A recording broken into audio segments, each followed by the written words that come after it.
Petugas Basarnas telah melakukan pencarian selama 2 hari terhadap bocah yang dilaporkan hilang saat mandi bersama rekannya.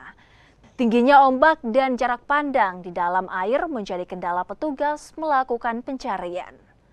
Meski belum menemukan korban, petugas Basarnas akan terus melakukan pemantauan dan pencarian di sekitar lokasi korban hilang.